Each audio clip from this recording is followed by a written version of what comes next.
목회 상담 수업을 시작하도록 하겠습니다. 지난주에 이어서 수업을 하도록 하겠습니다.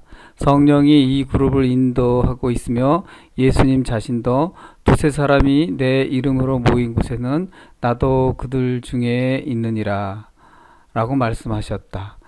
이러한 성경적인 인식은 경험적, 사회학적 방법으로는 증명할 수도 이의를 제기할 수도 없다. 요약해서 말하면 다음과 같다. 심리학자와 기독교인은 각자의 배경에서 매우 다른 인식을 하게 되었지만 이 둘이 서로 배타적이 아니라는 것이다. 심리학자와 기독교인은 서로 배타적이 아니다라는 것을 지금 말하고 있습니다. 기독교인이면서 심리학자일 경우 그 자신이 전체를 알기 때문에 이 두 경험을 잘 이해할 수 있다. 기독교인이 아닌 심리학자의 경우 그는 부분적 인식, 일시적인 가정에 머무를 것이다. 심리학자가 그의 방법으로 관찰할 수 있는 것은 기독교인이 인식할 수 있는 전체의 일부분일 뿐이다. 심리학적인 방법을 모르는 기독교인의 경우 심리학적인 인식에 의해 불확실해할 필요가 없다. 그의 믿음이 심리학적인 인식에 의해 없어지지 않기 때문이다. 그래서 두려움 때문에 심리학의 경험적인 방법을 비판하든지 자유로운 가운데 이를 이해하든지 하는 것은 그에게 매우 중요한 의미가 있다. 누가 더 맞는가 하는 것에 대한 토론은 여기서 더 이상 도움이 되지 않는다. 심리적인 외형과 신학적인 내면 둘 다 의미가 있으며 이 둘의 상관관계 속에서 바라본다면 여러 가지 문제나 장애를 설명하는데 혹은 새로운 행동을 만들어 가는데 매우 도움이 될 수 있다. 심리학과 신학의 관계를 설정하고자 한다면 이 책의 입장은 성경은 유무형의 세계 전체를 증거하고 있지만 성경의 첫째 관심은 하나님과 인간 사이, 창조주와 피조물, 죄와 용서, 길 잃은 인간을 향한 하나님의 사랑 등을 증거하고 있다고 보는 것이다. 예를 들면 성경의 지혜가 창조에 나타난 하나님의 질서와 관련하여 자연과학적인 관찰에 대해 언급하고 있기는 하지만 보이는 실제에 대한 학문적인 연구가 성경의 첫 관심사가 아니라는 것이다. 매우 중요한 이야기입니다. 여기 보시면은 이제 보이는 실제, 이게 자연이죠. 보이는 실제에 대한 학문적인 연구가 성경의 첫 관심사는 아니다 라는 거죠. 여기 첫째 관심은 하나님과 인간 사이, 그리고 같은 이야기일 수도 있지만 창조주와 피조물, 죄와 용서, 길 잃은 인간을 향한 하나님의 사랑, 이런 것들이죠. 이것이 첫째 관심이라는 겁니다. 신학에서, 성경에서는. 성경은 믿지 않는 사람도 이성을 통해 창조 속에 나타난 질서와 법칙을 깨달을 수 있고 성경 저자에 의해 이들 법칙들이 성경에 포함될 수 있다는 것을 보여주고 있다. 잠언 22장 17절에서 23장 11절입니다.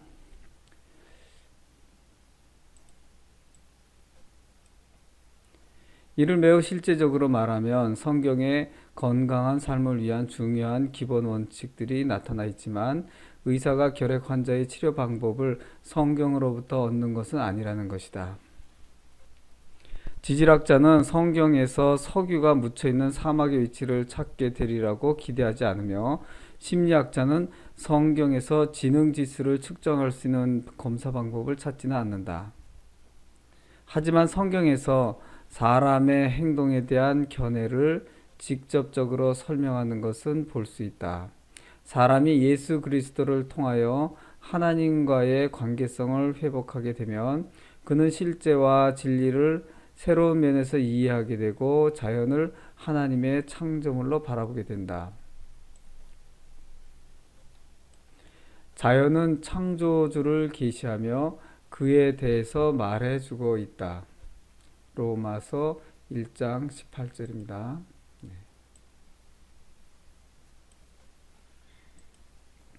기독교인은 전체, 즉 신실하시며 진리 안에서 자신의 피조물을 사랑하는 하나님을 알게 되고 자연이 하나님의 창조물인 것을 알게 되며 하나님의 창조 속에서 하나님의 질서를 깨닫게 된다.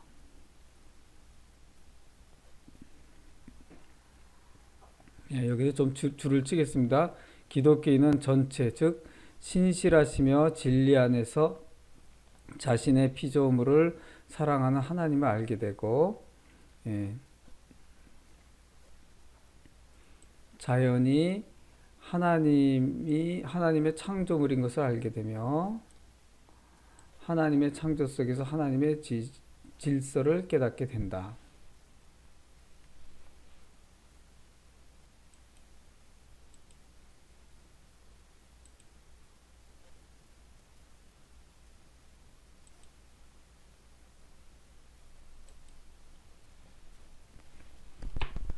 어떤 특정한 질병의 치료 방법을 성경에서 찾을 수 없는 의사의 예로 다시 생각해 보자.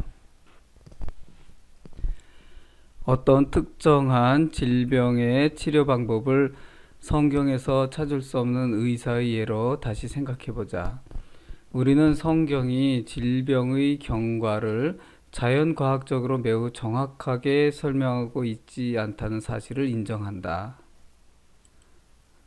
그러나 성경은 우리에게 질병의 의미와 그것이 성경적으로 무엇을 의미하는지 가르쳐 준다. 많은 사람들이 자연에 대해서 감탄하며 자연을 연구하지만 하나님에 대한 인식과 그의 보이지 않는 세계를 깨닫지 못하는 것은 하나님의 분노하심의 증거다.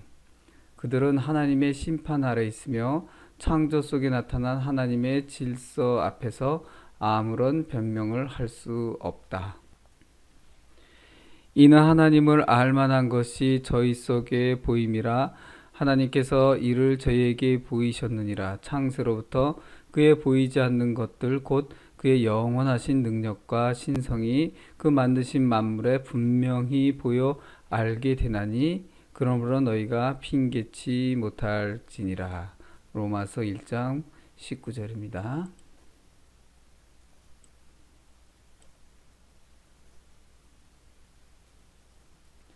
자연을 하나님의 창조물로 이해하고자 하는 자는 먼저 예수 그리스도의 눈을 떠야 한다. 종종 하나님을 믿지 않는 사람이 하나님의 창조 안에서 놀랄 만한 관찰을 한다. 그 한 예로 어떤 이는 생명을 구하는 의약품을 발견하거나 창조 안에 담겨있는 치료를 가능케 하는 법칙을 발견하기도 한다. 하지만 그들이 하나님의 존재에 관해서는 무지한 가운데 있다는 것은 매우 안타까운 일이다. 그러나 이러한 발견들이 하나님의 질서와 창조 안에 내재한 법칙에 상응하는 것이기 때문에 기독교인은 이러한 발견과 믿지 않는 연구자에게 대해 감사하는 것이 지혜로울 것이다.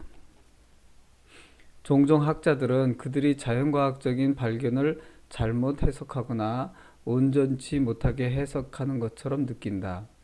개인적인 세계관이나 자신에게 영향을 미친 이데올로기 때문에 학자들은 그들의 발견을 잘못 해석하거나 잘못 해석한 채 적용할 수가 있다. 교육 이론으로 유명한 미국 심리학자 스키너의 연구 결과를 보면 이 점이 분명해진다.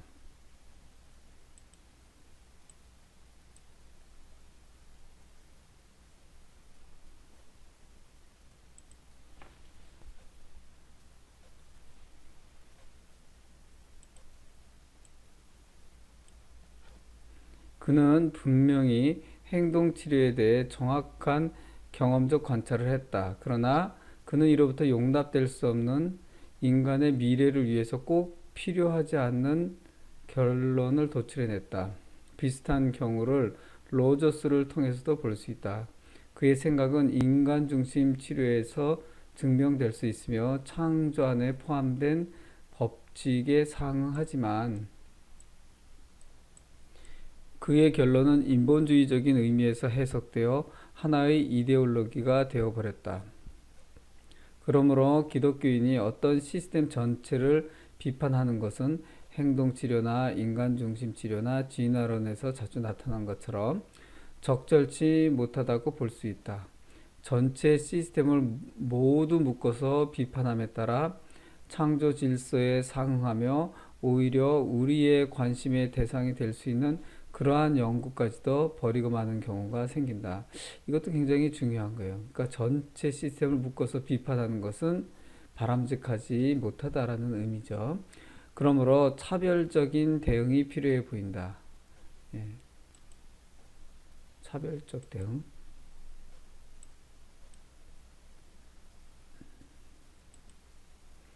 이러한 과정에서 창조에 상응하는 경험적인 결과에 대한 비판과 여러 가지 이데올로기에 기초한 이들 자료 해석에 대한 비판은 서로 구별되어야 할 것이다. 네, 여기 보면은 이런 과정에서 창조 질서에 상응하는 경험적 결과에 대한 비판과 여러 가지 이데올로기에 기초한 이들 자료 해석에 대한 비판이 서로 구별되어야 된다라는 거죠.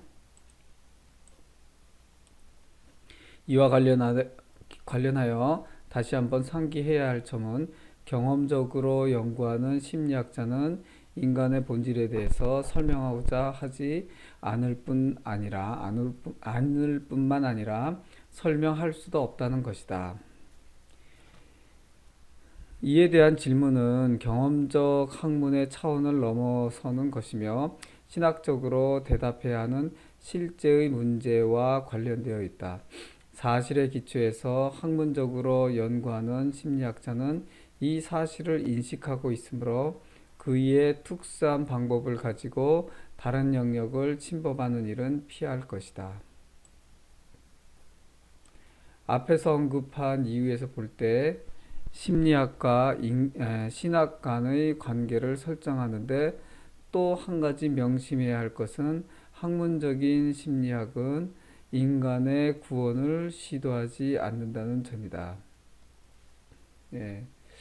학문적인 심리학은 인간의 구원을 시도하지 않는다.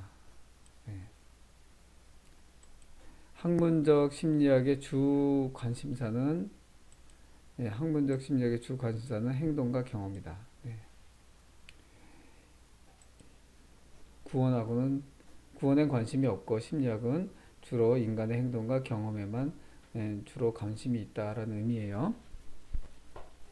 이 점에서 심리학은 도움이 되기를 원하며 심리학을 통한 치료 효과는 의사의 육체적인 병에 대한 관계와 똑같은 것이다. 중요한 말씀이 나오죠. 구원은 오직 예수 그리스도 안에만 있다. 예수 그리스도 안에 구원이 있다는 것을 보여주고 증명할 치유가 일어날 수도 있다. 그렇지만 이러한 치유는 모든 기독교인에게 일어나게 되는 어떤 원칙이 아니라 일방적인 은혜로 주어지는 것이다. 일방적인 은혜로 주어지는 것이다. 치유는 일방적인 은혜다라는 거죠. 우리가 육체의 질병에 대해 의사의 기술을 받아들이는 것처럼 심리 치료사를 통한 치료도 굳이 포기할 필요가 없다.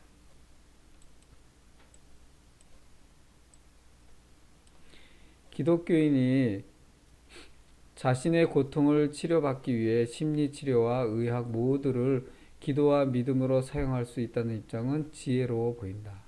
기독교인이 해야 될 일은 뭐냐면 바로 이거죠.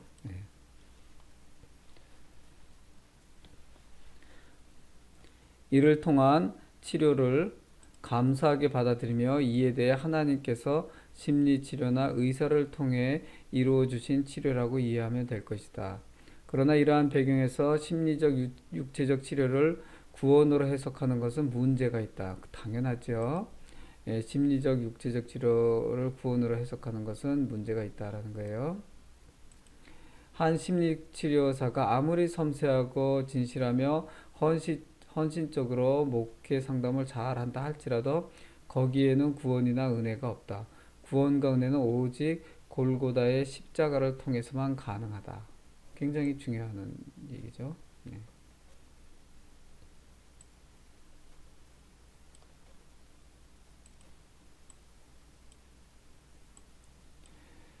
목회 상담, 목회 상담과 심리치료. 앞에서 심리학 전반에 대한 것과 심리학의 연구 방법에 대해서 언급하면서 비기독교인이 얻은 방법적인 연구 결과를 사용할 수 있다는 점을 분명히 인식했다. 이 연구 결과들은 항상 이데올로기적인 해석과 연관되어 있는 것이 아니므로 목회 상담자와 심리치료사의 관계는 오늘날 상황보다 더 좋아질 수 있다.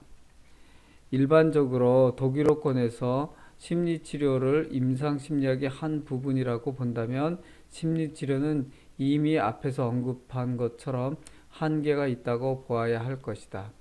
다시 말하면 심리치료의 방법적인 면에서 얻어진 연구 결과들은 단지 잠정적으로만 유효하며 이들은 현장에서 검증되어야 한다. 이렇게 본다면 이론상으로는 목회 상담과 심리치료가 긴장관계에 있을 필요가 없다. 네. 목회 상담과 심리치료가 긴장관계에 있을 필요가 전혀 없어요. 심리치료의 역사를 보면 심리치료와 목회 상담 사이의 관계 설정에서 적절하고 만족할 만한 검토가 거의 이루어지지 않았다. 지난 수십 년간의 경험은 1900년대의 심리치료 역사에서 기독교 목회 상담에 대한 적절하고 만족할 만한 관계 설정이 이루어지지 않았음을 보여주고 있다. 사람의 영혼과 관련된 이 두 분야는 서로 완전히 흡수되든지 아니면 서로를 철저히 배격하든지 하는 관계를 반복해 왔다. 특히 1960년대에 많은 신학자들이 로저스의 인간 중심 치료를 근거로 하는 상담 기법을 수용하면서 이러한 현상이 두드러지게 나타났다. 경험적인 목회 상담, 인생 상담으로서의 목회 상담 등 부분적으로는 오늘날까지도 존재하는 이러한 흡수의 한 예인데 이 과정에서 신학적인 기준을 상실했다. 교회적 맥락에서의 심리치료에 대한 대답은 비판적인 반대 움직임들이었다. 제이 아담스는 목회 상담에서 심리치료적인 방법을 완전히 배제했으며 오직 하나님의 말씀에만 근거한 권고를 지지했다. 몇몇 학자들은 다른 견해를 표명했다. 콜린스는 심리치료 자체는 문제에 대한 해답을 가지고 있지 않지만 심리치료가 많은 기독교인이 인정하는 것보다 훨씬 더 기독교 상담자에게 실제적인 도움이 된다는 입장을 견지한다. 이러한 점은 나의 견해와 비슷하다. 저도 그렇습니다. 네. 이러한 배경에서 기독교인은 심리치료가 필요한가라는 질문에 대답해 보아야 한다. 육체적으로 질병이 생기는 것처럼 사람의 정신도 지치고 병에 걸릴 수 있다. 교회에서는 정신적인 영역을 의학과 비교해서는 안 되며 그러한 상태는 기도나 안수 등으로 치료해야 한다고 자주 말한다. 하지만 기독교인의 정신적인 고통에 대한 일반적인 처방으로서 앞에서 언급한 기도와 안수와 같은 빠른 치료가 적절치 않다는 것은 현실이 말해주고 있다. 정신적으로 고통당하는 사람에게 처음부터 그들이 충분히 믿음이 없기 때문이라거나 그들의 영혼이 눌려있기 때문이라고 이야기한다면 이는 매우 잘못된 것이다. 열린 눈으로 세상을 바라보는 사람은 기독교인도 정신적으로 병들 수 있다는 것을 인식한다. 또 우울증, 노이로제, 정신 이상 등에 걸린 사람이 자신을 계속해서 정죄하지 않고 그러한 병을 육체적인 고통처럼 받아들이는 것은 매우 바람직한 일이다. 그렇죠. 네. 기독교인의 경우 이러한 질병이 종종 신학적인 문제와 연결되어 있으므로 치료가 성경적인 배경 가운데서 이루어지는 것이 필요하다. 성경적인 관계성을 이해하지 못하는 심리치료사는 예를 들어서 죄의식, 허물, 용서, 거듭남 등에 대해 알지 못하므로 자신이 가진 심리적인 외형만 가지고 기독교인의 여러 가지 증세를 예컨대 교회적 신경성이라고 단정 짓거나 성경적인 가족관 혹은 교회나 교회의 청소년 그룹의 구조를 이해할 수 없다면 병든 기독교인을 거의 도울 수 없다. 질병의 원인이 교회적인 영역에 있는 사람은 이러한 이유에서 믿음의 세계와 하나님의 보이지 않는 세계를 이해하는 성경적 치료적 목회 상담자로부터 치료를 받아야 한다. 네, 이제 이렇게 질병의 원인이 교회적인 영역에 있는 사람은 이러한 이유에서 믿음의 세계와 하나님의 보이지 않는 세계를 이해하는 성경적 치료적 목회 상담자로부터 치료를 받아야 한다는 것입니다. 네. 예, 그림 1-1은 그림 1-1이 여기 있어요. 그죠? 예, 그림 1-1은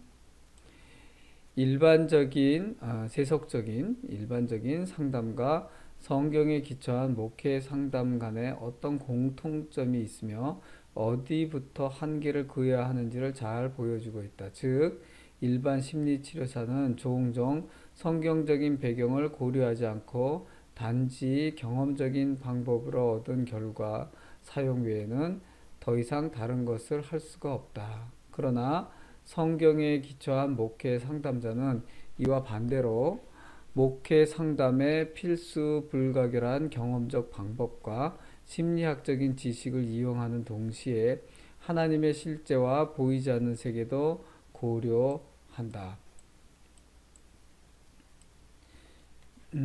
여기 보시면 방법과 교훈에서 이제 치료 수단이 있고 여기 성경이 있죠. 예, 성령님의 인도하심 서로 이렇게 또 주고받고 방법과 교훈 성경. 예. 자, 성경적 치료적 목회 상담자에게 성경은 인간의 본체와 하나님 앞에서의 인간의 위치, 다른 사람과 창조물과의 관계를 설명해주는 기준이 되는 거죠. 네. 이 점에서 목회 상담자는 자주 변화하며 사회적인 조건 가운데 생기는 기준과 가치관만 알고 있는, 그러니까 일반 심리치료사는 자주 변화하며 사회적인 조건 가운데 생기는 기준과 가치관만 알고 있다라는 거죠. 그래서 일반 심리치료사와 목회 상담자는 근본적으로 다르다라는 거예요. 예.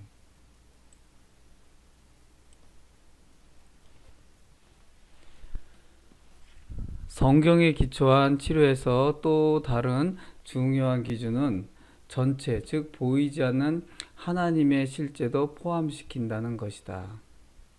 네. 이로써 성경적 치료적 목회 상담자는 상황에 맞는 방법을 적절하게 선택하는 것과 마찬가지로 상담을 위한 준비를 하면서 성령의 인도하심에 기대한다는 것이다. 개인적인 기도로 시작하며 상담 중에도 기도하는 자세로 임한다.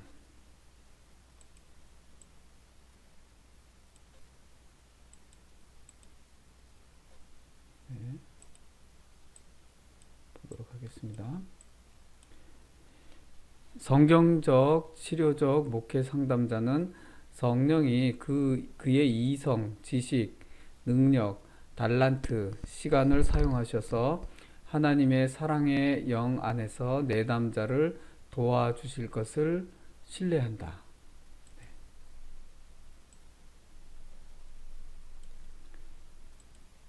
목회 상담자는 성령이 치료적인 방법을 통하여서도 내담자가 하나님과 사람 앞에서 죄를 깊이 깨닫도록 해주실 것을 알고 있다. 또 치료를 위해서 내담자가 완전히 깨어지더라도 그 힘든 기간을 성령께서 함께 하실 것이라는 것과 그가 깨닫도록 도와주실 것을 알고 있다. 하나님의 실제, 믿음, 성경을 실제적인 목회 현장에서 연관시키는 것은 성경에 기초한 치료의 가장 근본적인 개념이다. 네.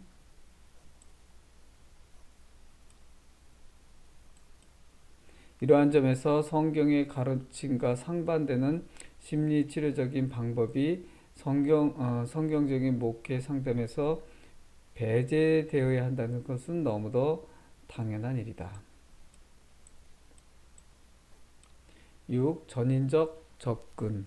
고대 그리스 문화와 기독교적인 전통에서는 사람을 각 영역, 영, 혼, 육으로 나누어 생각했지만 현대 심리학과 의학에서는 이것을 점차 극복했다. 즉, 인간을 전체로 보아야 한다는 것이다. 특히 심신상관설에 대한 연구 결과는 영혼의 장애가 육체의 질병에 얼마나 큰 영향을 주는지 분명히 보여주고 있다.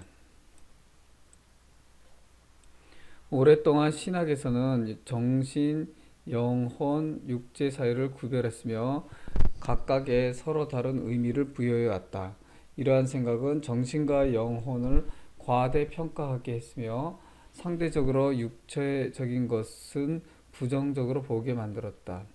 이것은 전형적으로 성은 과소평가하며 정신은 과대평가하는 것에서 나타난다. 그러나 성경을 자세히 연구해 보면 인간에 대한 이러한 분리와 평가는 옳지 않다는 것을 알 수 있다. 인간의 영혼에 대한 언급을 찾아보면 육체, 정신, 영혼 모두 인간 창조에 함께 속하는 것으로 보고 있다. 그 각각에 독립적으로 신적이거나 영적인 것이 부여된 것이 아니다. 육체, 영혼, 정신 등은 각각 다른 면을 가지고 있으며 이런 면에서 인간 전체를 볼 수 있다.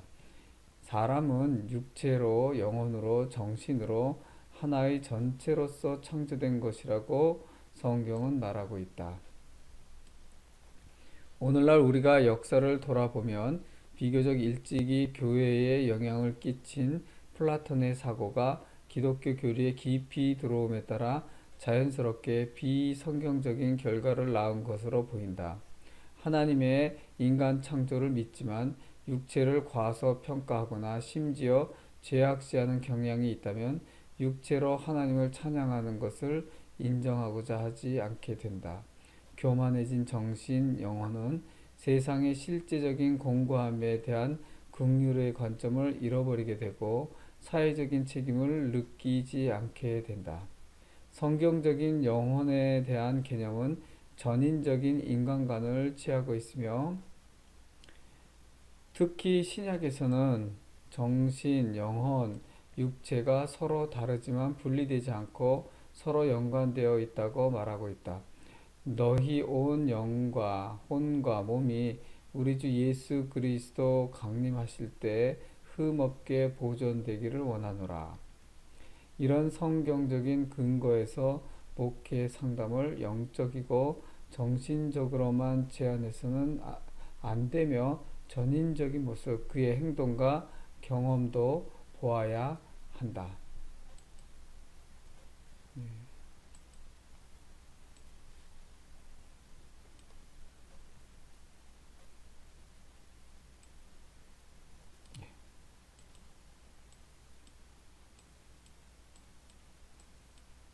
제2장입니다. 제2장 건강한 사람.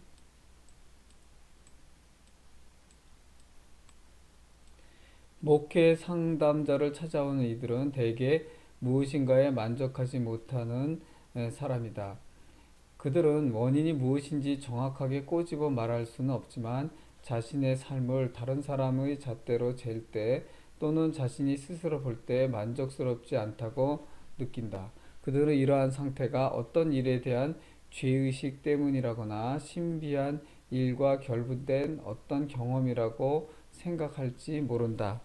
그러나 성경적 치유 상담에서는 그런 이유가 신체적, 심리적 차원뿐만 아니라 영적인 차원과도 관련이 있을 수 있다는 점을 염두에 두고 살펴보아야 한다. 한 개인을 다시 정상적으로 회복하도록 돕기 위해서 목회 상담자는 건강한 사람이 무엇을 의미하는지 알아야 한다. 이를 위해서 건강한 사람을 생물학적으로 서술해 볼 필요가 있다.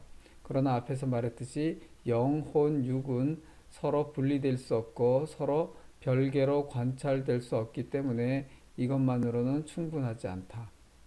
전체는 각 부분을 합한 것보다 크다는 점을 생각한다면 생물학적 기초 외에 인지, 정서, 동기 그리고 영적인 삶에 대하여 살펴보는 것이 필요하다. 네, 여기서 보시면 뭐가 필요하냐면 인지, 정서, 동기, 정적 살펴보는 것이 이제 필요하다라고 이제 이야기하고 있습니다.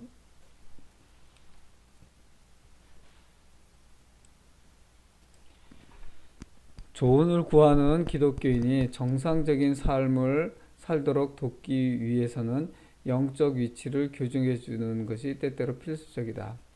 왜냐하면 전인적 접근에서 볼 때 영적으로 비정상적인 상태는 신체, 사고 및 감정이 서로 밀접하게 연관되어 있다는 사실을 전제로 하기 때문이다. 이 장에서는 건강한 사람에 대해서 살펴보고자 하는데 이를 위해서 생물학적인 면뿐만 아니라 심리학적 측면 그리고 믿음의 영역도 포함하려 한다. 심리학은 정상적인, 여기서는 건강한 정상적인 사람이란 어떤 상태를 말하는지 알도록 한다.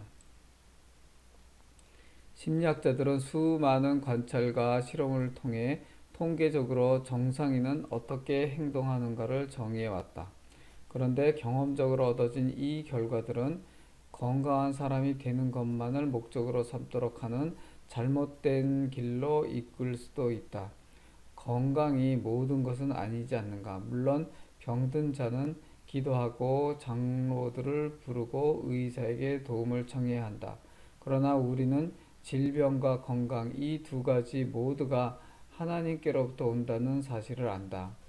오늘날 사회에서는 건강이 최고의 재산인 것처럼 여겨진다. 이는 우리가 종종 듣는 건강하면 됐다라는 말에서 잘 나타난다.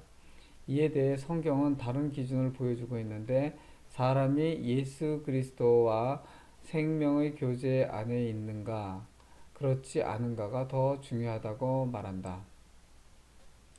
성경은 이러한 관점에서 우리 사회에서 인식되는 최고의 재산과 최악의 재산을 상대적으로 보고 있다.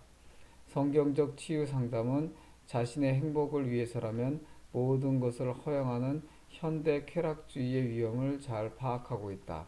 그러므로 치유적인 상담에서는 항상 인생의 목적인 예수 그리스도와의 영원한 교제에 대해서 언급한다. 기독교인은 사람이 하나님의 형상임에도 불구하고 어느 누구도 하나님의 완전하심에 도달하거나 그의 뜻에 따라 살 수 없으며 또 항상 건강할 수 없다는 것을 잘 인식하고 있다.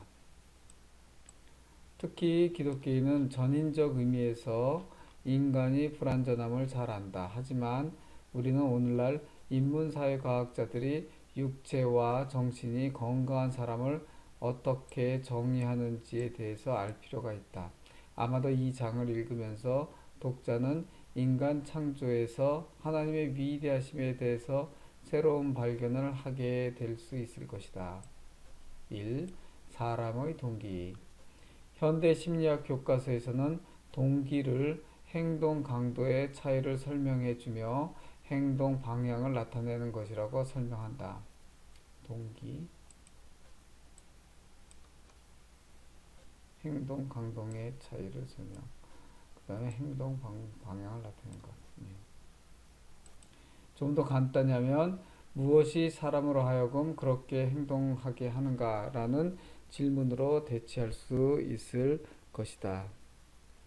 동기 심리학에 대한 오늘날의 연구 동향에는 사람이 생물학적 기능에 중점을 둠으로써 동기를 신체적 요구로만 생각하는 경향이 있다. 또 다른 연구 동향은 사람이 무엇보다 내면의 감정이나 정서적 결정에 의해 동기가 부여된다고 본다. 또 사회적 존재로서의 사람의 초점을 맞추고 다른 사람과의 관계에서 동기를 찾아보고자 하는 동향도 있다. 이를 볼 때 우리는 동기가 생물학적인 배경, 성격, 그리고 사회적 연관성의 배경에서 형성될 수 있다고 보아야 할 것이다. 기독교인에게는 여기에 또 다른 추가적인 동기 근원이 있다. 즉, 예수 그리스도에 대한 믿음과 그리스도와의 관계이다.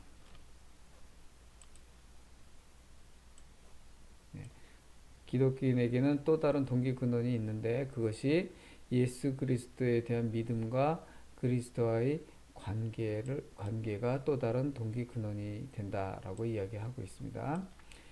이 관계는 예를 들면 기독교인으로 하여금 이기심에서 벗어나 이웃사랑을 실천하도록 하는 동기를 부여한다. 동기의 배경과 발생 원인이 다를지라도 실제 행동에서는 두 가지 공통적인 특징이 나타난다. 첫째, 동기는 행동에 영향을 미치고 행동의 방향을 결정한다. 동기는 예를 들면 한 소년이 뜨거운 보도 위를 맨발로 걸어가다가 발이 아프다는 것을 느끼면 10중 8구 옆에 있는 잔디로 옮겨서 걸어갈 것이다.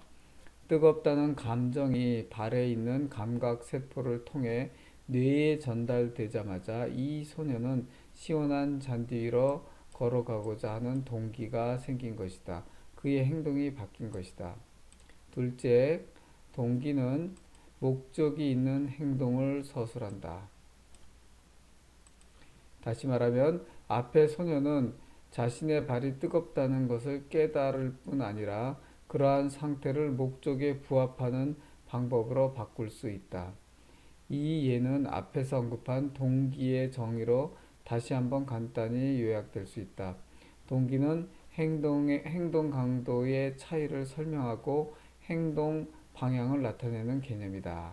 동기가 뭐라고요? 행동 강도의 차이를 설명하고 행동 방향을 나타내는 개념.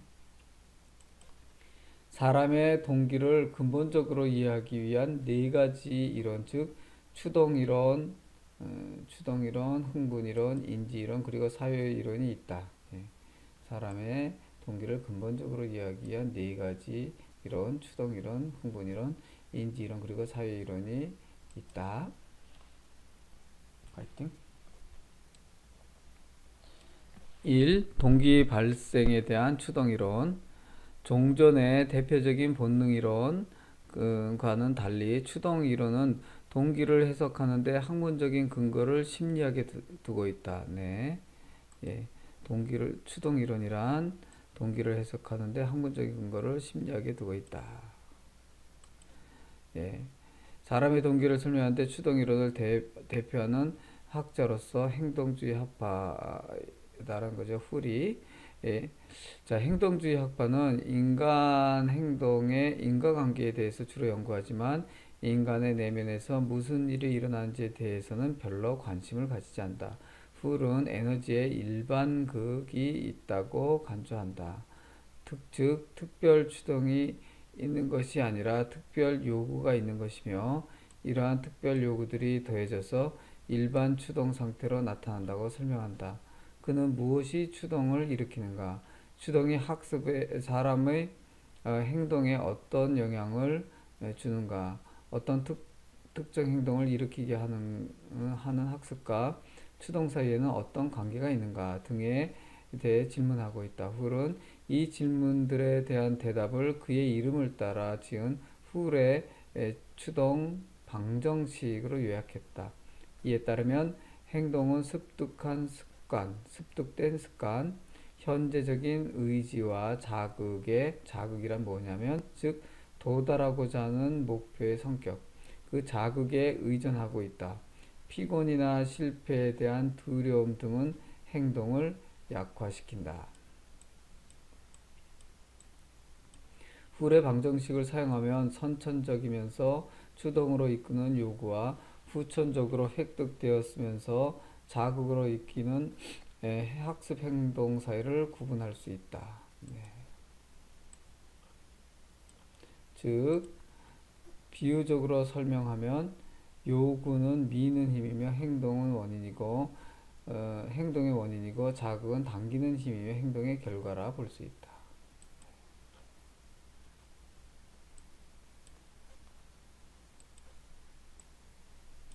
학자들은 기본적인 요구로 공기, 물, 쾌적한 체온 등을 들고 있다.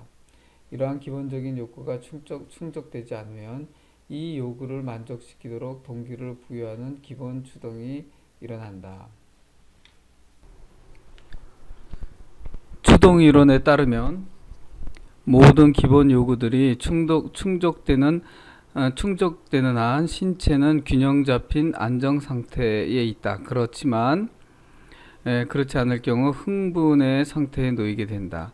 어떤 기본적인 요구가 오랫동안 결핍될수록 추동은 커지고 사람은 더 흥분하게 된다.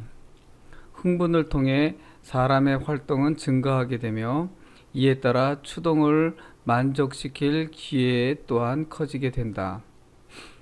추동이 만족되면 추동의 수준은 다시 아주 적은 수치로 감소하게 된다. 추동 이론의 핵심은 균형의 원리, 즉 흥분되지 않는 상태에 다시 도달하고자 한다는 것이다.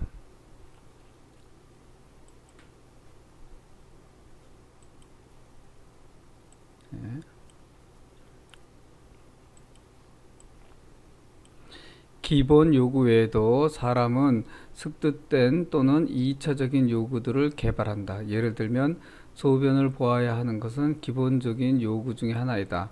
그러나 대부분 사람은 이것이 공개적인 것에서는 허용되지 않는다는 것을 일찍부터 배운다. 즉 사회적 규범을 위반하는 것을 피하는 2차적 요구가 추가되는 것이다. 그래서 대부분의 사람은 이 요구를 느낄 때 화장실을 찾게 된다.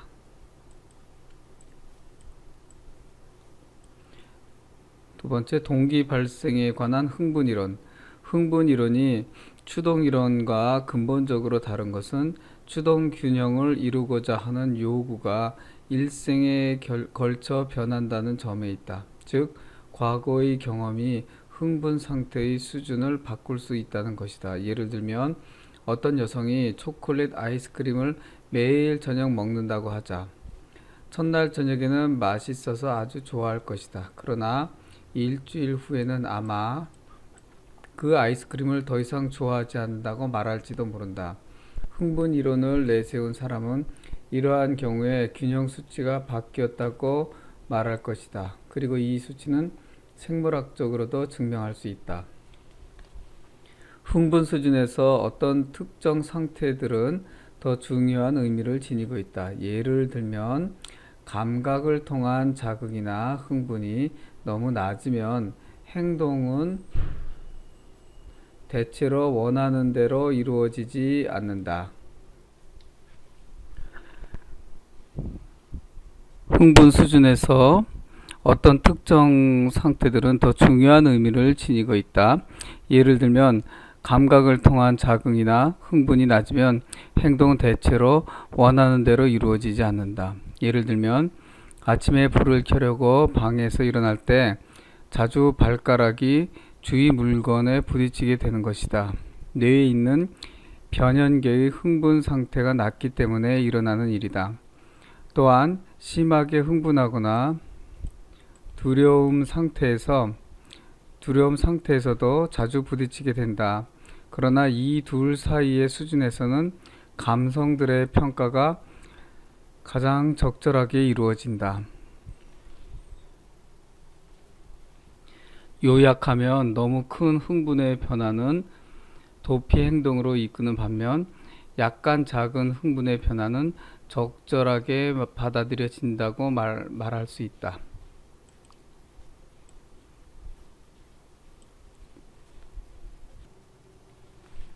예를 들면 축구 경기에서 공격수가 적절하게 흥분하면 제때 상대방의 수비수를 보게 되고 공격이 막히기 전에 공을 패스할 수 있다.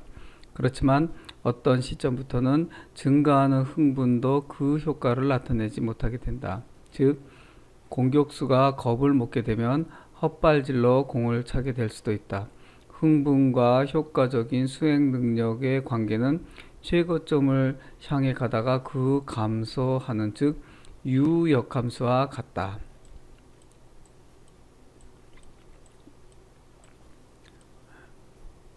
업무 수행 능력, 그 흥분, 그러니까 쭉 늘어나다가 다시 수행 능력이 줄어들죠. 흥분도가 올라갈수록. 네. 뭐 힘든 업무든 보통 업무든 가벼운 업무든, 예, 흥분도가 늘어날 때 업무 수행 능력이 증가하다가 감소하는 그러한 커브들을 다 그리고 있습니다.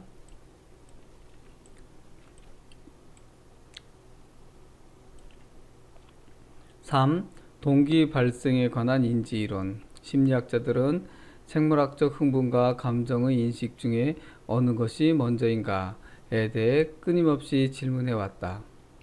이에 대해 제임스는 우리의 감정은 각 개인이 신체의 각 부분들로부터 오는 정보를 의식적으로 인식하는 것에 달려 있다고 말했다. 즉, 생물학적, 신경적 흥분이 감정의 인식보다 먼저라고 주장한다. 누가요? 예, 제임스가 이렇게, 예, 그러니까 신경적 흥분이 감정의 인식보다 먼저라고 주장을 하고 있다.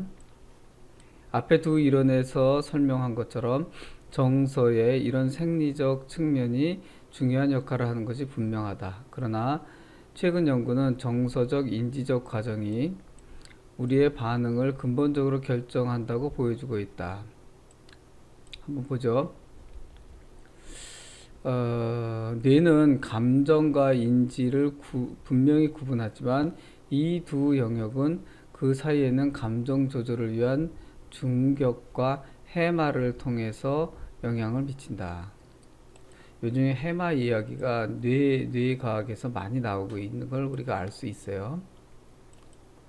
그러므로 뇌는 한편으로는 신체의 상태에 관한 정보 수용자로, 다른 한편으로는 신체 상태를 조절하고 조정함으로써 정서를 바꿀 수 있는 기관으로 볼 수 있다. 네, 이걸 제가 보시면 이제 뇌에서 일어나는 인지와 정서의 분리, 이쪽에 정서가 있고 인지가 있어요. 네.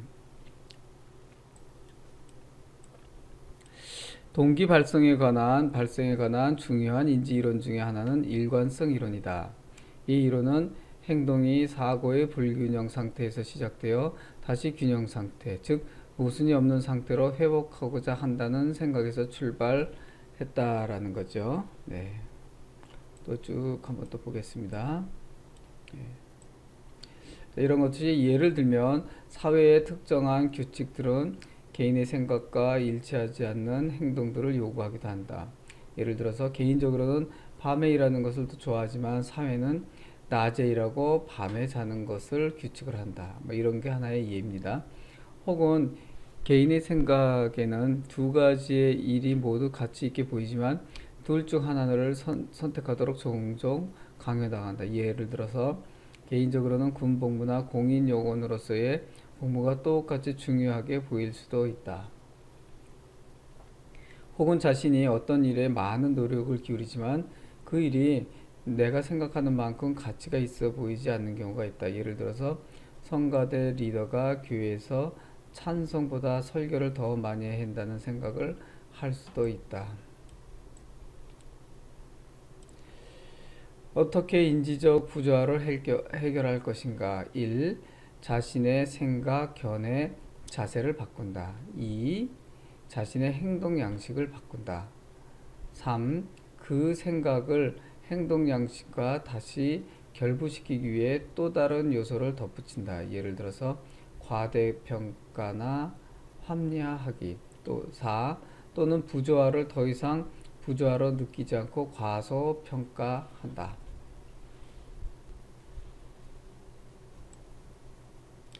인지적 부조화를 해결하기 위한 예들. 내가 너무 뚱뚱하다고 생각하고 있다면 이 부조화를 해결하기 위해 나의 생각을 바꾸거나 나는 나의 현재 모습에 만족한다. 이런 식의 혹은 나의 행동 양식을 바꿔야 한다. 나는 이제 계획적으로 조금씩 먹고 다이어트를 할 것이다. 예. 하나는 행동 양식이고 하나는 사고죠. 생각이죠. 생각. 상당히 좋은 두 직장 중 하나를 선택해야 할 경우 무의식적으로 내가 선택한 직장이 더 좋다고 느낄 것이다. 또한 다른 사람에게도 내가 선택한 직장을 더 좋게 이야기하고 과대평가할 것이다. 내가 어떤 일, 예를 들어 친구와의 사귐이나 직장일이나 하나님과의 관계에 많은 시간과 힘, 마음을 투자하고 노력했다면 그것은 나에게 더욱 소중한 것이 된다. 즉, 이 일에 대한 노력과 그 일에 대해 과대평가를 함으로써 나의 행동을 더 일관성 있게 만들었다. 4. 동기 발생에 관한 사회이론. 동기를 설명할 때 생물학적, 인지적 배경 외에도 사회적 동기도 중요한 역할을 한다.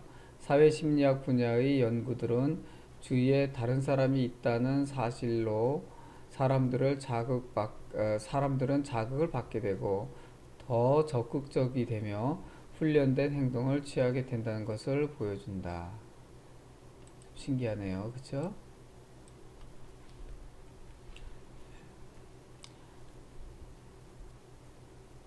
솔로몬과 레시는 사회적 동기의 기본적 요소로서 일치성을 들고 있다.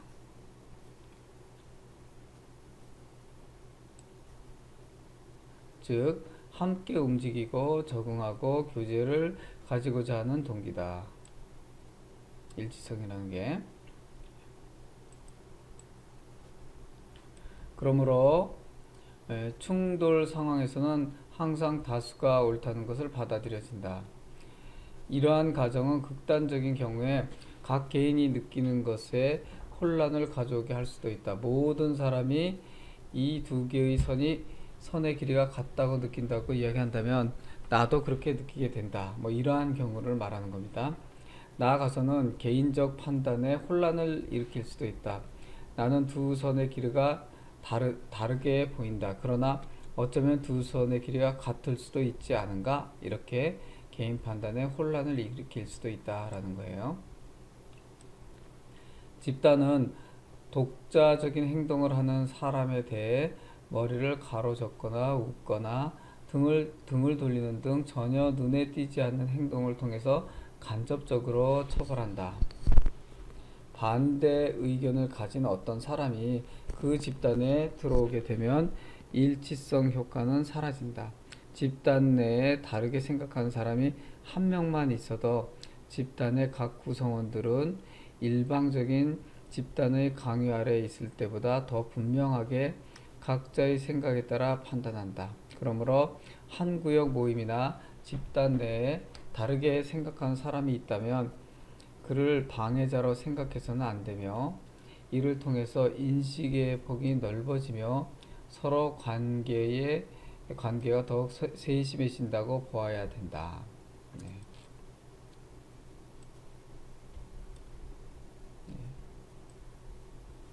인식의 폭이 넓어진다라는 것을 우리가 생각해야 된다라는 거죠. 자, 두 번째 기본 요소로 권위에 대한 순종을 꼽는다. 두 번째 기본 요소는 권위에 대한 순종.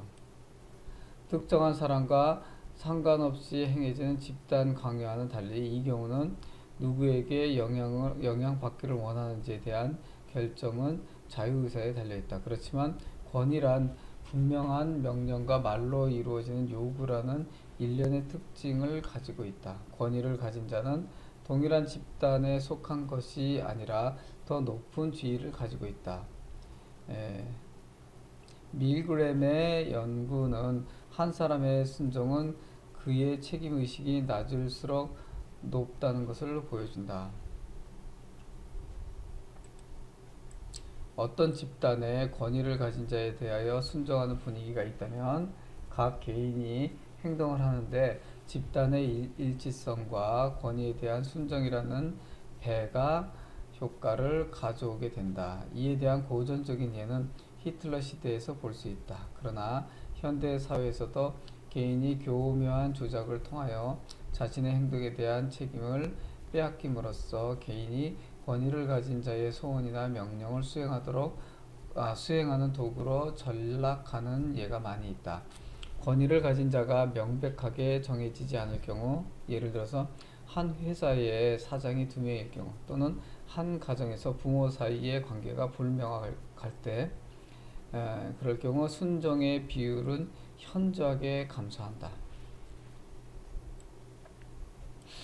한 집단의 권위를 가진 자의 명령에 대해서 반항하는 분위기가 있다면 이는 각 개인의 반항으로 나타나게 된다. 즉, 이런 충돌 상황에서는 앞에서 설명한 집단의 규범에 대한 일치성이 순종보다 크게 작용하게 된다.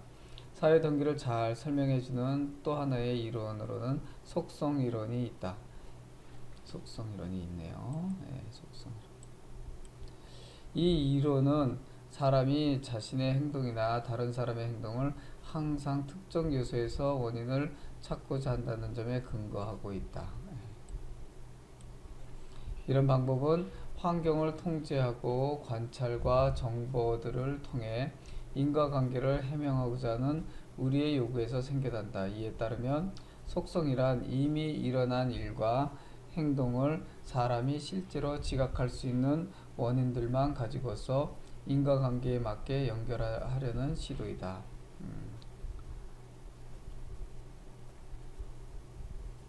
하이더의 순수심리학에 관한 연구에 따르면 대부분의 사람들은 인과관계를 찾는 과정에서 근본적으로 속성 실수를 범한다는 것이다. 즉, 자신의 행동은 상황 탓으로, 타인의 행동은 그 사람 탓으로 규명하려는 것이다.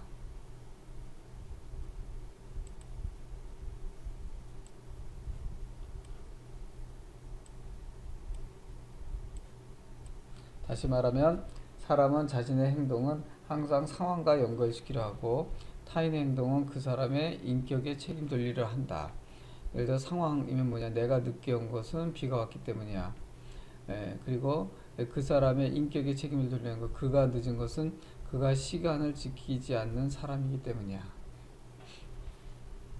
이러한 속성적 실수는 대체적으로 그 사람뿐 아니라 상황도 그 행동에 책임이 있기 때문에 나타난다. 그러나 일단 속성화되어 버린 행동을 다른 시각에서 보면 선입견에서 벗어난다는 것은 매우 어려운 일이다.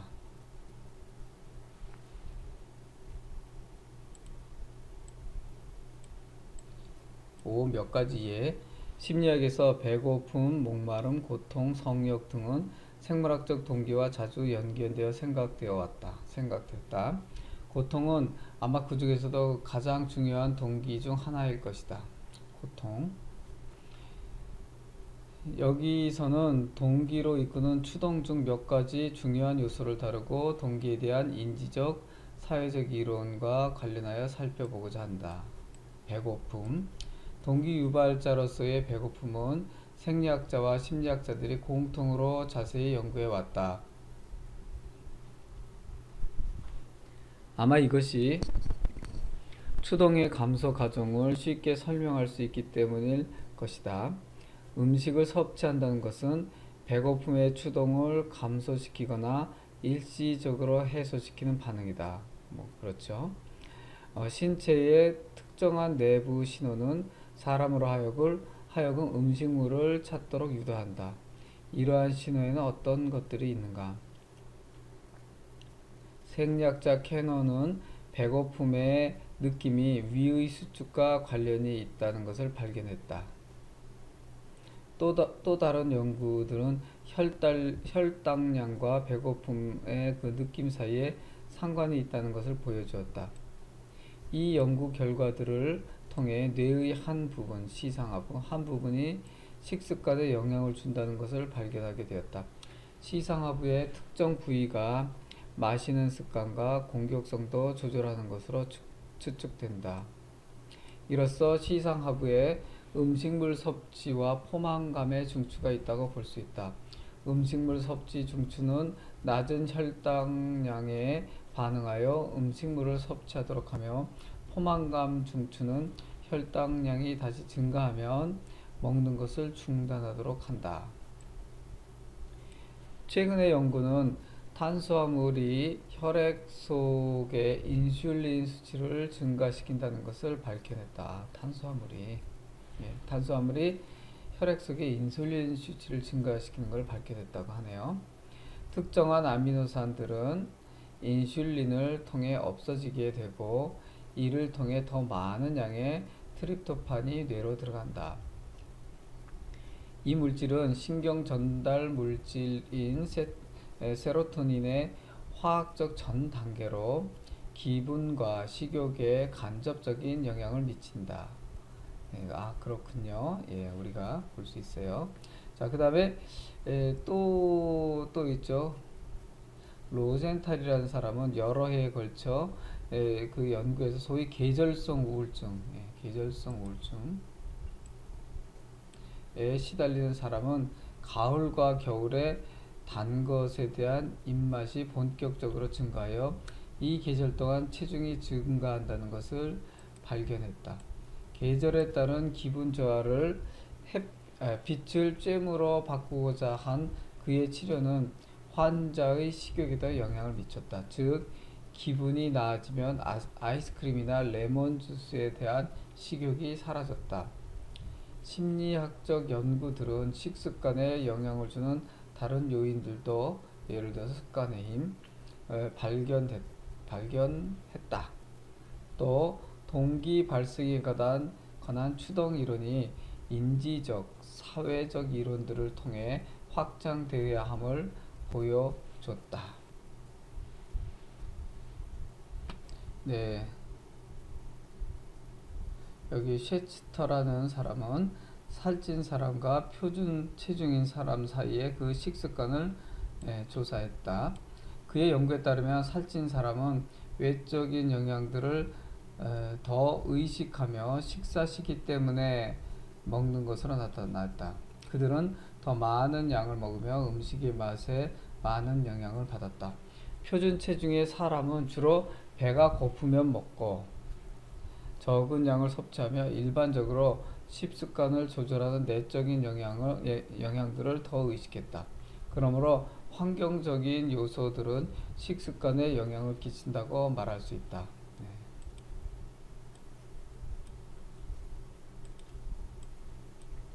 폭식하도록 사람에게 동기를 부여하는 또 다른 요소는 스트레스 상황에서 발견되었다. 특히 비만 여성은 실험을 위해 유도된 스트레스 상황에서 음식물의 섭취량이 뚜렷이 증가했다.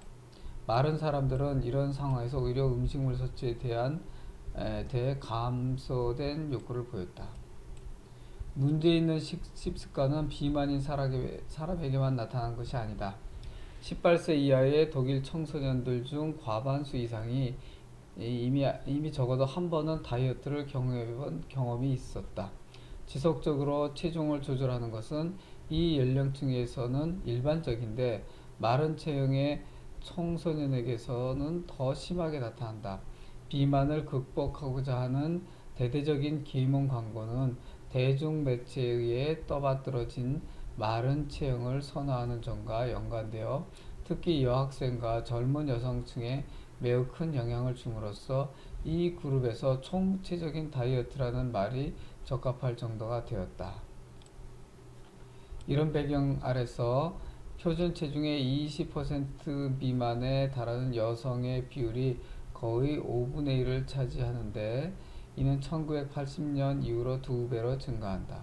이런 변화는 음식물 섭취 장애 현상을 낳았다.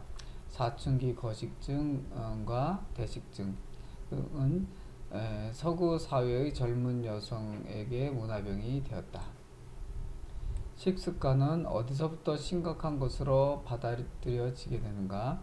다음의 테스트를 통해 체중에 심각한 문제가 있는지 당신의 식습관이 어느 정도 환경의 영향을 받는지 스스로 점검해 볼 수 있다. 식습관에 대한 테스트 한번 볼까요? 지금까지 한 번도 비만인 적이 없었다. 적어도 일주일에 한 번은 체중을 재본다. 나 혼자를 위해서 굳이 별도로 요리하지 않을 것이다. 일반적인 식품의 경우 칼로리량을 대충 알고 있다. 날씬해지기 위해 신문에서 나오는 좋은 부분을 자주 읽는다. 체중이 늘지 않도록 식사 때 의식적으로 절제한다. 친지 중에 아주 비만인 사람은 없다. 부드러운 닭고기 냄새나 맛있는 소세지 굽는 냄새가 나면 바로 식후일지라도 먹는 것을 절제하기 어렵다. 한 번 이상은 다이어트를 한 적이 있다. 더 이상 먹을 수 없을 정도로 한꺼번에 배부르게 먹는 경우가 가끔 있다. 음식을 남기는 것이 그다지 어렵지 않다. 대체적으로 하루에 3번 이상 먹는다. 흥분하면 대체로 먹게 된다. 어렸을 때 어느 정도 통통했다고 들었다. 먹을 것이 가까이 있지 않는다면 나의 날씬한 몸에 대해 걱정할 필요가 없다. 때로는 식사 때 배부르게 먹었다거나 더 먹어도 되는지 전문가의 충고를 듣길 바란다. 매 끼에 대체로 거의 비슷한 양을 먹는다. 지난 10년 동안 체중이 거의 변하지 않는다. 특정한 식품은 그것이 살찌게 하기 때문에 피한다. 반드시 먹어야만 할 정도로 강한 배고픔을 자주 느낀다. 주말에는 식사를 거를 때가 자주 있다. 항상 체중이 더 나가기를 원했다. 아침에는 종종 적게 먹는다. 먹는데 많은 시간을 투자한다. 일정한 식사 시간이 습관화되어 있기 때문에 그 시간이 되면 배고픔을 느낀다. 자주 단지 친교만을 위해서 같이 먹어줄 수 있다. 진짜 맛있는 것을 보면 종종 그것을 당장 먹고 싶어 한다. 자주 나의 위가 밑빠진 독처럼 느껴진다. 나는 특별히 맛있는 어떤 음식에 대해서 매우 기뻐한다. 종종 실제로 배가 부르지도 않지만 식사를 마친다. 늦은 저녁이나 밤에 가끔 강한 식욕을 느낀다. 대체로 다른 사람보다 먹는 것을 빨리 끝낸다. 경제적으로 여유가 있다면 더 자주 정말 훌륭한 식사를 할 것이다. 다른 사람이 내 식탁에서 먹을 경우 나도 기꺼이 무언가가 먹고 싶어진다. 배가 그다지 고프지 않아도 먹을 수 있다. 큰 내기에서 이기기 위해 적어도 충분한 양 2인분의 점심은 연달아 먹을 수 있다. 봉지를 딴 과자, 예를 들어서 초콜릿을 건드리지 않고 며칠이고 그냥 놔둘 수 있다. 몸매에 매우 신경을 쓴다. 때때로 어떤 것이 너무 맛이 있어서 이미 배부름에도 계속 먹는다. 먹는 것은 나에게 그다지 중요하지 않는 일이다. 자, 여기서 보시면은 점수 계산의 방법이 나오죠. 문항들의 번호가 나오고 이 그룹의 문항들은 예라고 대답했다면 각각 1점을 계산하고 또 요 문항에 대해서는 아니요라고 대답했을 때 1점으로 계산하시오라고 되어 있네요. 그래가지고 이제 해석은 17점 미만일 때는 체중에 별 문제가 없으며 외부로부터의 자극에 별 영향을 받지 않는다. 20점 이상이면 절제형이며 체중은 정상일 수도 있고 비만일 수도 있다. 항상 체중을 의식적으로 조절해야 하며 외부의 자극에 영향을 잘 받는 유형에 속한다. 점수가 높을수록 체중 문제가 심각해진다. 실제로 10에서 30점이 정상 수치이다. 병적인 대식증이 있는 사람은 극도로 높은 점수를 보인다.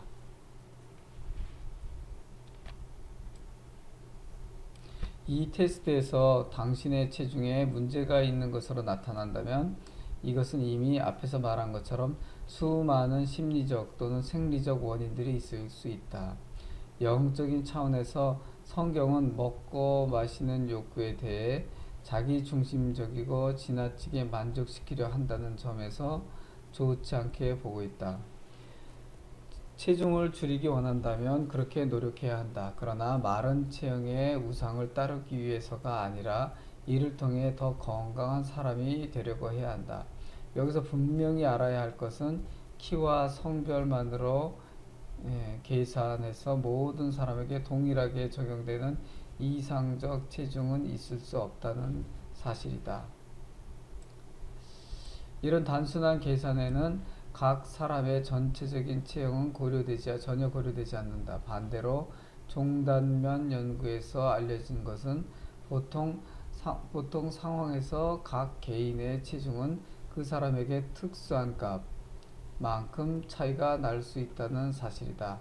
이 값은 각 개인이 스스로 알아야 하며 통계적인 평균값으로 계산해서는 안 된다. 다음은 의사로부터 특별한 신체적 이상이 없다는 검사 후 특별한 도움 없이 이룰 수 있는 단계를 위한 조언이다.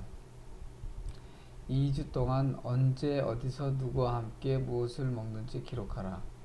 매 끼의 감정과 기분이 어떤지 정확하게 기록하라. 무엇이 식욕을 돋우는지 찾아보라. 먹는 것이 아무런 문제가 되지 않는 때가 언제인지 찾아보라. 이때 식욕을 돋우는 요소는 무엇인가? 식욕을 돋우게 하는 요소나 식욕을 감소시키는 요소를 알아냈다면 당신은 이것을 제거하거나 증가시킬 수 있다. 이들 요소가 당신의 가정 문제나 당신의 또래 집단이라면 이 문제에 대해 상담하기 위해서 상담자를 찾는 것이 좋다. 한꺼번에 체중이 너무 줄거나 늘 것을 기대하지 말라. 매주 500g에서 1kg 정도 빠지는 것이 이상적이다. 체중이 더 늘지 않도록 하겠다는 목표도 다이어트에 도움이 된다. 단계적으로 1kg씩 줄인다면 당신의 목표에 도달하게 될 것이다. 사춘기 거식증과 일반적으로 구토를 동반하는 대식증은 전문가에게 치료를 받아야 한다.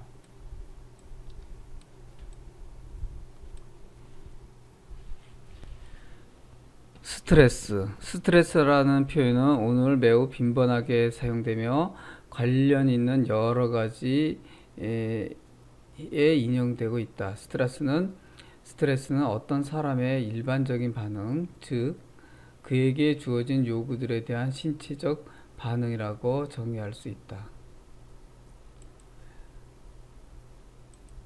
스트레스는 어떤 사람의 일반적인 반응, 즉 그에게 주어진 요구들에 대한 신체적 반응이라고 정의할 수 있다. 셀리에는 스트레스의 개념을 특징적인 생리적 반응으로 제한하고 스트레스와 스트레스를 일으키는 요소, 즉 스트레스 유발자를 구분했다. 스트레스 유발자를 구분했다라는 거죠. 그는 수행 능력의 증가와 창조성을 위해 어느 정도의 스트레스가 필수적이지만 스트레스를 수용할 수 있는 것은 사람마다 심하게 차이날 수 있다는 것을 보여주었다. 이 실험에서 흥미로운 점은 좋은 경험과 좋지 않은 경험 모두 스트레스를 일으킬 수 있다는 것이다. 셀리에 따르면 스트레스로부터 완전히 자유롭게 된다는 것은 죽음을 의미할 수 있다. 삶의 변화에 대한 여러 가지 연구들은 스트레스와 질병 사이의 관계가 매우 다양함을 보여준다. 여성의 경우 스트레스는 종종 질병을 유발하게 되고 남성의 경우 심지어 부정적인 상관관계를 보인다. 즉, 남성은 적절한 스트레스를 유쾌한 변화 정도로 느낀다. 또한 심한 스트레스를 받는 사람은 비교적 자아 개념이 낮은 것으로 나타났다. 스트레스 반응에 대한 전형적인 변화는 세 단계로 나타난다. 첫 번째 단계인 경고 단계에서 신체는 특징적인 변화들을 보인다. 이는 생명을 유지하기 위해 필수적인 활동이다. 생리적으로 보면 자율신경계의 두 부분이 조절 책임을 맡고 있다. 이는 교감신경과 부교감신경이다. 교감신경계는 사람을 싸움, 도주, 음식물 섭취, 성행위 등을 준비하게 한다. 부교감신경계는 교감신경의 활동으로 생긴 신체 기능을 약화시킴으로써 사람을 조절한다. 사람이 흥분하거나 정서적으로 자극되면 교감신경계는 혈압과 심장박동을 흥분시키는 역할을 하는 아드레날린과 노르아드레날린을 분비하게 한다.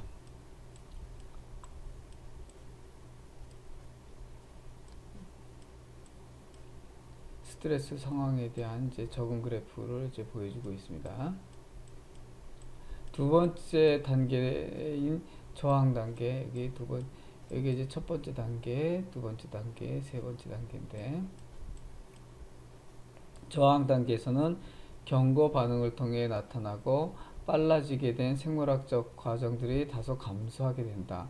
스트레스를 받게 되는 신체 부위만 활동한다.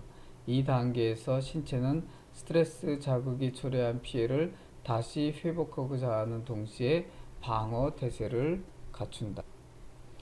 시간이 다 되었습니다. 이후의 내용은 다음 주에 이어서 하도록 하겠습니다.